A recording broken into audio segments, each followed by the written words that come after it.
Hey everybody, welcome to the second of 10 videos that'll make up my top 100 games of all time. If you haven't seen my first video, please go back and watch it. I kind of introduced the top 10 a little bit, but let's just go ahead and jump right into my number 90. Now my number 90 is Castles of Burgundy, and this is a Stefan Feld game. It's quite a well-known game. The reason this is on my top 100 is because it is something that comes out quite a bit, still comes out quite a bit with my gamer group and my family group, and it is relatively intuitive to teach. It's probably not a gateway game at all, but we find that it's a nice pick up and play game, and it's something that it sort of comes naturally to us. It's an easy game to play, and you feel pretty satisfied when you've played it. It gives you lots of interesting choices and mechanics to choose from. There's not really any theme to speak of. I mean, if I sat and analyzed it, could get into the theme and everything, but it's simply a number cruncher game for me, and I think for everybody else that I play it with. But it has very interesting little combos, and you've got all these different player boards that you have in the game, and the dice mechanics are really cool. And it's just one of those kind of the quintessential Feld game where it's a bunch of mechanics all smashed together, but it's an easy breezy time. And it's gotten to the point with us that the game kind of plays itself in some ways, but we're still definitely engaged and preoccupied with what's going on in the game, but it's so easy to play that we're able to sort of engage socially at the same time as playing this kind of relatively crunchy game. So it plays like butter is the reason it's on this list, and it's very fun to play. It's ugly as sin, but that never bothers me. So that's my number 90, Castles of Burgundy. My number 89 is Ticket to Ride, specifically Europe. Now this is my wife's favorite game, but I played it also with other family members and the gamer group and everything like that.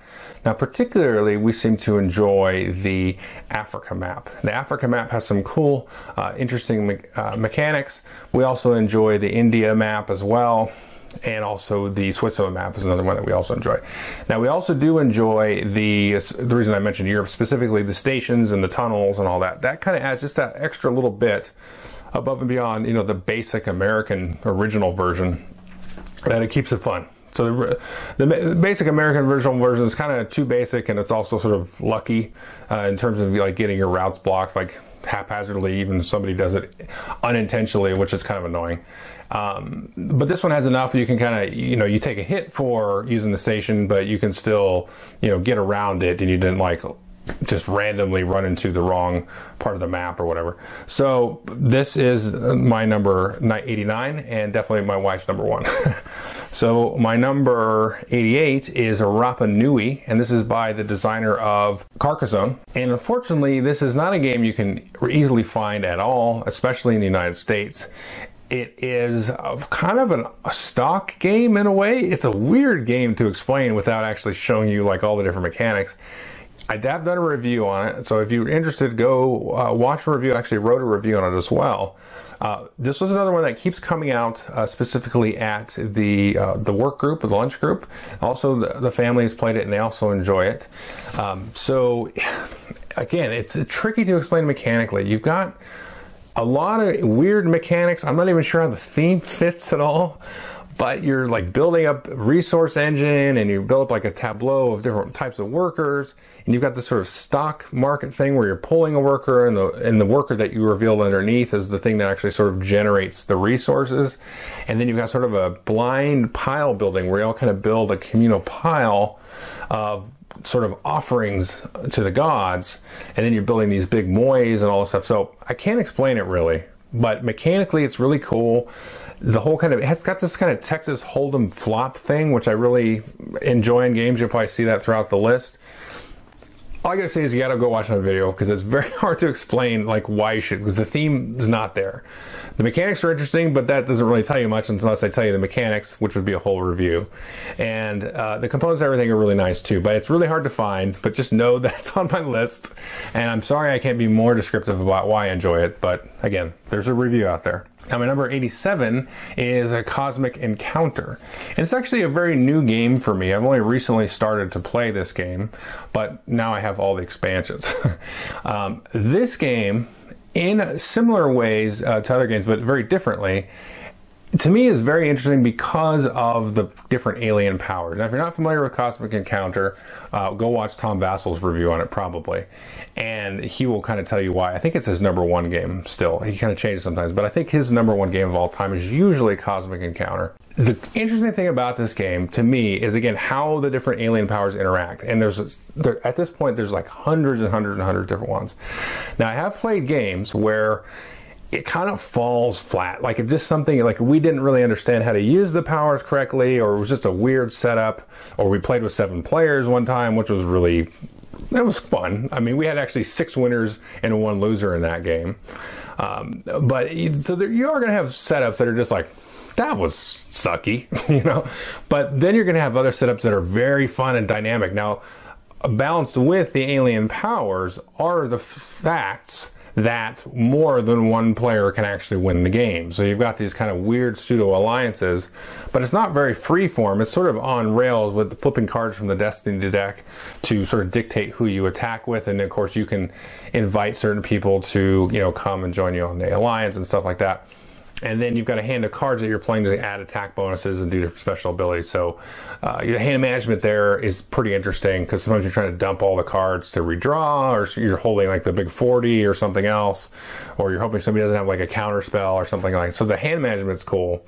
I think that's why it's probably better with like 4 or 5. As you start getting up too many people, it's like gets a little too chaotic, and you can't really like suck cards out of people because it's like, well, somebody else is going to have a random card that's going to kill us. But the reason it's on the list is because there's so much to just like explore with the game and just like what's going to happen this time when we play. And it's still kind of at that point with me. Like I said, I've only recently started to play the game, but like right away I was like, oh, this is great. I can't believe I've never played this before, you know? I think the negotiation, because I had in my, well, I'll talk about the analysis at the end in the last video, like I said, but I kind of come from it like from Ameritrash when I was a kid to Euro stuff, and being really into Euro stuff, like just like transfixed with Euro mechanics. I was like, oh, negotiation, I don't want to listen to that. But then I played a bunch of negotiation games, of course, over the years at this point. Anyway, so it's a new game for me. This one, if I do the list again, it would maybe go up, but anyway, we'll talk about that more later. So that is number 87. Now, number 86 is also a new game, but also a very newly published game, and that is XCOM, board game from Fantasy Flight. This has been a game that has really sort of taken off and gotten a lot more play, even after I've done the review. Very interesting game. There is a lot more that meets the eye, I think, with this game. I don't want to oversell that too much, but as you play like the different scenarios and missions, you start to kind of understand the different patterns of how the AI inside the app that drives the game works a little bit. You start to understand little tricks that you can do in like how you deploy your soldiers, and you know the different science cards that you can put out, and when to use some of the different special abilities and all that stuff. It's interesting. The one thing I will say as a takeaway, because a lot of people watching this will probably know about this game already, is the app does not diminish the social interaction, and it actually reinforces the social interaction. So I think, you know, a lot of people, you hear these curmudgeons say, oh, I don't want any technology in there because I want to sit around and I want to pay attention to other players. Well, that 100% happens in XCOM, like all the time. You are literally like engaging with everybody on their turn, even though you're like limited by this little timer clock that's going down.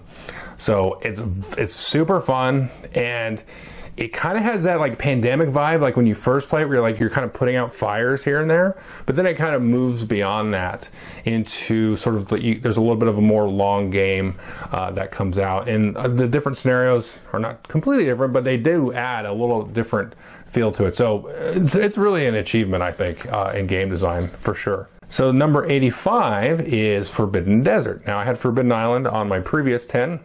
Forbidden Desert has the same kind of feel. It's a good family game. The gamer group got into this one a little bit more. It's a little bit more difficult than Forbidden Island.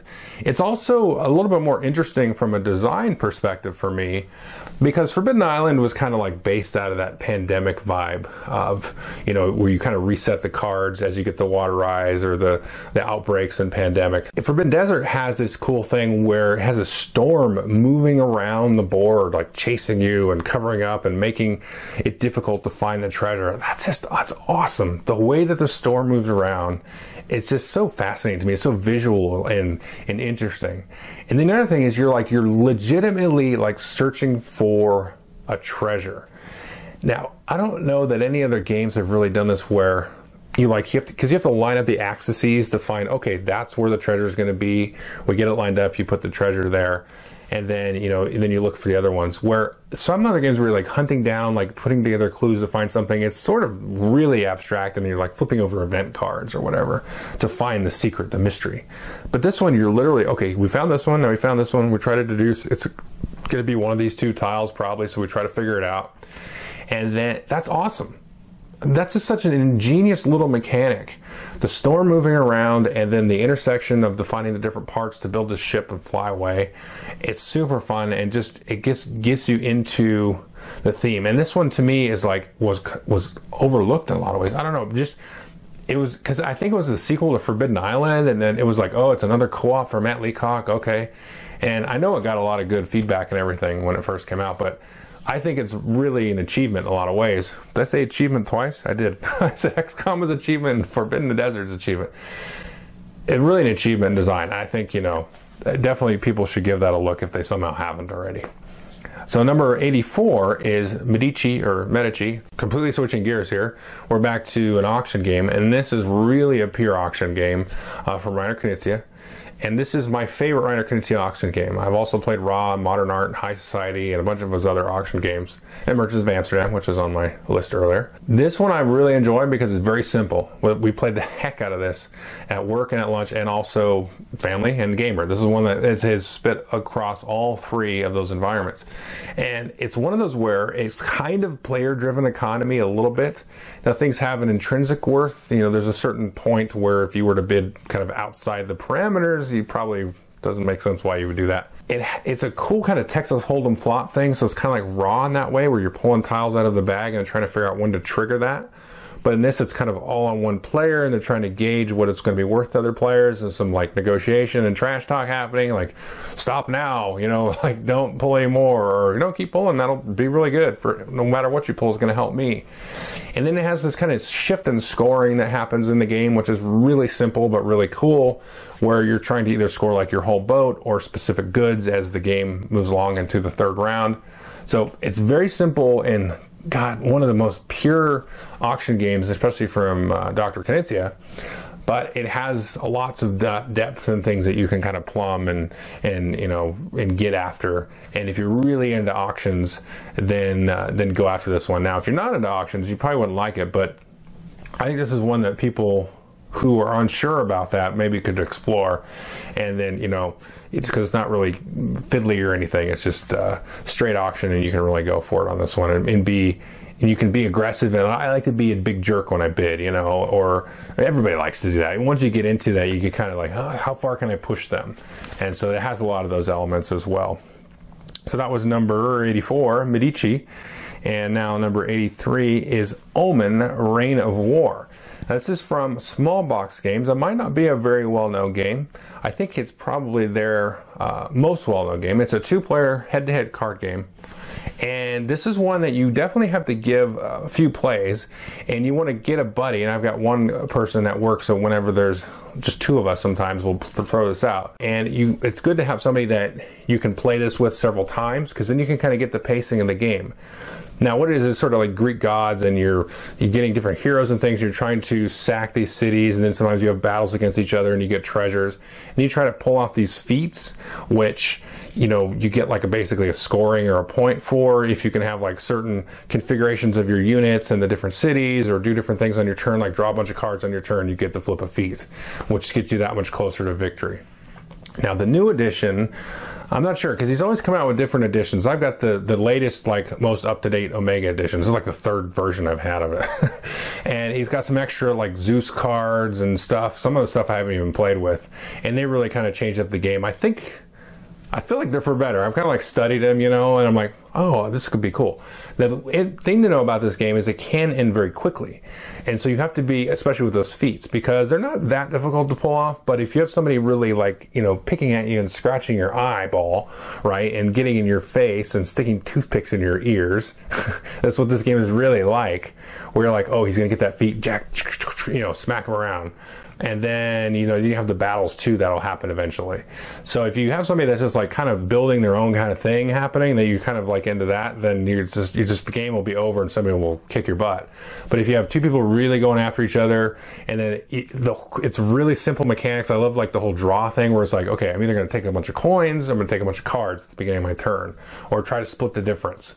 So this is one that's definitely picked up well over time. This is one I need to review at some point as well, but I definitely recommend it. And he's definitely always got, he may not have like always the advanced deluxe edition for sale, but he's usually got like just the basic edition, which is all you really need to get started. Number 82 is Glory to Rome, and this is a favorite of mine.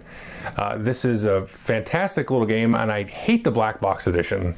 I think 2 or 3 people in my gaming group have the black box edition. I cannot stand how that thing looks. It's awful. It's just awful. I don't know why people think that looks good. I legitimately think the original version looks better than the black box edition.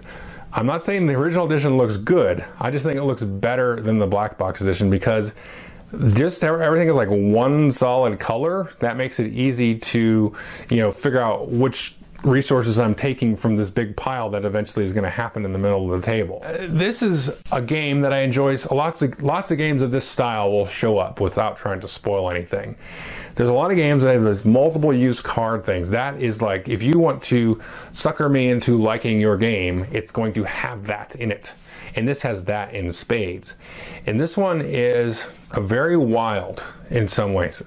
But again, it's kind of like the Omen. And so Omen has that sort of like, okay, you've got to really train yourself to be on guard against the other player. And this has that too, where you can't really hurt the player that much, but you have to sort of be aware of what you're calling and what roles you're picking and all that stuff like that with this game. And so it can fly off the rails, but it never feels like this one has a runaway leader problem at all or anything like that. So it's just something to be aware of, that the game can sort of end abruptly sometimes, but then it can also have a very nice, you know, epic good ending where everybody's kind of got these really cool engines going. So it's very just like another one, kind of like Rapa Nui, where it's very hard to sort of describe unless you get into the mechanics and do a whole review. And these are games, I'm going to say that probably a few times, like these are games. So like legitimately, like you watch reviews and playthroughs and stuff, but like, nah, none of this stuff does it any justice. I'm sorry. None of it does. None of it. So anyway, that's Glory to Rome. Now the last one is 81, and that is Lewis and Clark. Similar sort of vibe. It's got that sort of multiple use card idea, but with a huge board, awesome theme, a great looking board, great looking art, all kinds of stuff. This is one that the family's really enjoyed actually, and the gamer group has really enjoyed. And I'm trying to be mostly positive, but I've seen people say like, oh, this game takes forever to play, it's long. I know who won it, you know, by the second turn. Yes. If you've played a game once or twice or something, which is fine, I do get that, because that's kind of what we saw at first. But as we played it more, sometimes you'll see it, and sometimes we'll just you get beat up, but sometimes you're going to have those come from behind victories. I've seen that happen in this game. And I've seen where the game only takes an hour and a half. Because as players get better at this game, and that's something I really enjoy about games, is where you can get better at it. And sometimes you just have to get that. You're like, oh, good, well, this was fun, mechanics were neat, but I can get better. I can do better. I love that about a game. You know, where it's like, oh, I can improve. Everybody can improve. The game is going to be different next time we play it because we're going to know what we knew in the previous version, the previous play. This has that. And it has this crazy worker placement thing where you're sort of working in cooperation with the Native Americans, and that's really cool. And this got a lot of cool history on the cards. It's not really any sort of historical grounding, but it feels historical because you've got, again, the evolution of sort of visually what's happening on this race or this journey, you know, from whatever it is, Missouri to Oregon. And so you can see that kind of evolve, and you build up your little fleet of ships, and you've got your goods and all that stuff. And really tight, you know, difficult sometimes strategically in terms of managing your resources and what you're loading on your boats, and are you getting a penalty for that? Very, you know, big crunchy game, but it also plays very well. And it plays very smoothly. So, like I said, as you play the game a few times, this is really going to, you know, get into you, and you're going to be able to tinker with the different cards and combos that you can put together. So anyway, that's number 81, Lewis and Clark. And so you're probably watching this on a Thursday or after that. So if it's on Thursday, then look for the next one on Tuesday. And if not, go look it up now. Okay, thanks.